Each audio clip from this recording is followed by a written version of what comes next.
வணக்கம். எல்லாரும் எப்படி இருக்கீங்க? நான் ரொம்ப நல்லா இருக்கேன். இன்னைக்கு நம்ம பார்க்க போறது ஒரு கோவக்காய் ரெசிபி தாங்க.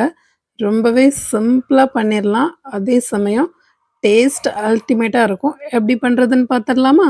அதுக்கு நான் இன்னைக்கு 1 கிலோ கோவக்காவ வாங்கி கிளீன் பண்ணி, நீள நீளமா கட் பண்ணி வச்சிருக்கேன்.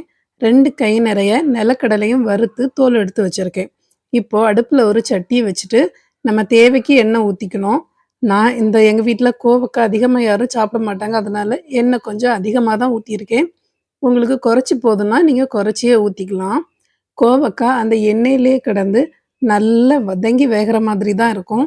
அப்பன்னா டேஸ்ட்டு நல்லாருக்கும். நல்லா கிளறி ஒரு 2, 3 நிமிஷத்துக்கு நல்லா அந்த எண்ணெயில போட்டு வதக்கிட்டு, ஒரு மூடி போட்டு மூடி அத வேக விட்டுறணும். அப்பப்போ எடையே தொறந்து பார்த்து, கோவக்காய் அடியில பிடிக்காம இருக்க கிளறி விட்டுக்கணும். நீங்க எண்ணெய் கம்மியா ஊத்தியிருக்கீங்க அப்படின்னா, சிம்ல வச்சு அப்பப்போ தொறந்து தொறந்து பார்த்து நல்லா கிளறி விட்டு வேக விட்டுக்கணும். தண்ணி எதுவும் ஊத்திறாதீங்க, நல்லா இருக்காது. அந்த எண்ணெயிலேயே இருந்து வதங்கி வேகுற மாதிரி பார்த்துக்கோங்க. இப்போ கோவக்காய் இந்த அளவுக்கு நல்லா வதங்கியாச்சு. இது கூடவே நம்ம கோவக்காவுக்கு தேவையான உப்பு, மஞ்சள் பொடி, மிளகாய் பொடி. இதில மிளகாய் பொடி உங்க தேவை தான். உங்களுக்கு காரம் அதிகமா வேணும்னா, நீங்க அதிகமா போட்டுக்கலாம். நான் லேசா தான் போட்டிருக்கேன். போட்டு அந்த பச்சை வாசனை போறதுக்கு அதையும் வதக்கி மூடி போட்டு மூடி வச்சிரலாம். நான் நிலக்கடலை தோல் எடுத்து வச்சிருந்தேன்ல, அத ஒரு மிக்ஸி ஜார்ல போட்டு நல்லா பொடி பண்ணி எடுத்தாச்சு. பொடி நல்ல நைஸ் பவுடரா அரைச்சிடக்கூடாது. கொஞ்சம் கொரகொரப்பா இந்த மாதிரி இருந்தா போதும். அப்பதான் நல்லாருக்கும்.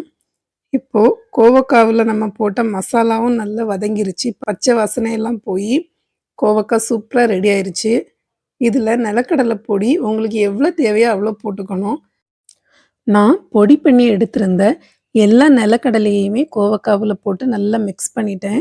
எங்க வீட்ல நிலக்கடலை பொடி கொஞ்சம் ஜாஸ்தியா போட்டா ரொம்பவே பிடிக்கும். இது சாப்பிடுறதுக்கு ஒரு சைட் டிஷ் மாதிரி இல்ல. எனக்கு இது எப்படி இருந்துச்சுன்னா, ஒரு ஸ்நாக்ஸ் சாப்பிட்ட மாதிரி ஒரு ஃபீல். கண்டிப்பா அவ்ளோ சூப்பரா இருக்கும். நீங்க சும்மாவே சாப்பிடலாம். ஏதாவது சோறு கூட தான் தொட்டுக்கிட்டு சாப்பிடணும்னு இல்ல. தனியா சாப்பிடவே அவ்ளோ டேஸ்ட்டா இருந்துச்சு. கண்டிப்பா நீங்க இந்த ரெசிபிய வீட்ல ட்ரை பண்ணி பார்த்துட்டு நல்லா இருந்துச்சா இல்லையான்னு கமெண்ட்ல சொல்லுங்க.